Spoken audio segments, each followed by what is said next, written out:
macam tengah nak beli apa je? Mas Papa. Jadi kita dah pun sampai dekat TGV balik. Semata-mata nak beli Cem punya Mas Papa. Okey. Nak Mas Papa. Ada promotion ke? Tak ada ni. Kalau Miss beli Mas Papa ni. Ni ala kat saja RM50. Okey, sekarang Cem dah dapat. Ya, dah dapat. Apa? Baca. Mas P-A-P-A Papa. Cem nak unboxing ke belum? Belum, relax. Nanti lu. Yes, ini adalah Papa Zola. Ini Mama Zira. Ini Jambi. Dan ini Kacak. Nampak Kacak. Wow, Mas Papa Zola. Guys. Ini satu, dua buah. Jangan lagi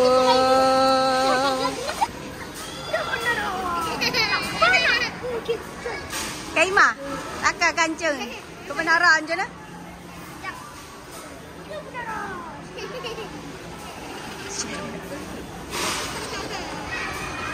Ada bunyi ke? Boleh. Lama-lama tu. Mode on katanya. Mode on. Lepas tu, kalau kita tekan sini. Ush, dia berbunyi. Kat tengah-tengah tu boleh tekan. Jadi, Mama nak dengarkan bunyi dia. Mana?